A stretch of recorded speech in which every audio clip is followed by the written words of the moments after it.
इनको आगे आने दो, इनका जुरिडिक्शन है ना। কেনেকুৱা লাগিছে কাজিৰঙালৈ আহি কেনেকুৱা লাগিছে যিহেতু কাজিৰঙা को आगे आने दो। বৰ মনোমোহা বৰ সুন্দৰ প্ৰাকৃতিক পৰিৱেশ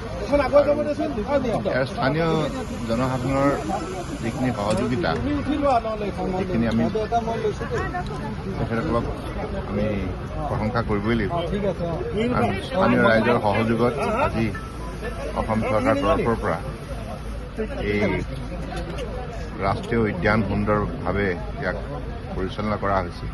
সকলো সহযোগিতা আছে আৰু আজি পৰিৱেশটো ভাল হোৱাৰ বাবে দিনক দিনে পৰ্যটকৰ সংখ্যা বৃদ্ধি পাইছে আজি ৰাষ্ট্ৰীয় আৰু আন্তঃৰাষ্ট্ৰীয় পৰ্যায়ত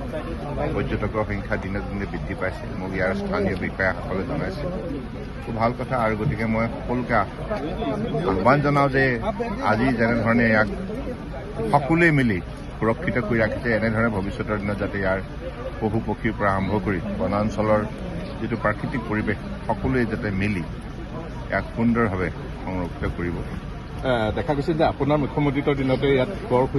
গড় হত্যা শূন্য হৈছিল আৰু এতিয়াও সেই ধাৰা অব্যাহত আছে। গতিকে ইয়াত ৰাইজৰ সহযোগিতা আছে চৰকাৰৰ তৰফৰ পৰা যিখিনি পদক্ষেপ লোৱা হৈছে আৰু স্থানীয় ৰাইজৰ সহযোগিতা থাকিব লাগিব প্ৰথম কথা হৈছে এইটো আৰু সেইকাৰণে মই স্থানীয় ৰাইজক বিশেষভাৱে ধন্যবাদ জনাইছোঁ। পৰ্যটকসকল আহে কিন্তু অগৰাতলীক খুব মাহিৰে চকুৰে চোৱা নিচিনাকে চায় যিহেতু ইয়াতে পক্ষীৰ এক বৃহৎ পথাৰ আছে। নাই ইয়ালৈকেও আহিব এতিয়া কথা হৈছে কি ইয়াৰ লাহে লাহে মানুহে প্ৰথমতে এই অগৰাতলীৰ সন্দৰ্ভত ইমান বিতংভাৱে জনা নাছিল এতিয়া কিন্তু জানিবলৈ সক্ষম হৈছে ইয়াত যে সাপো আছে ইয়াত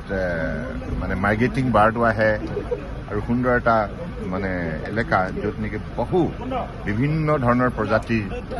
ইয়াত পশু পক্ষী থাকে গতিকে মই ভাবোঁ যে ভৱিষ্যতৰ দিনত ইয়াৰতো তেনেধৰণৰ পৰ্যটকৰ সংখ্যা বৃদ্ধি পাব। হয়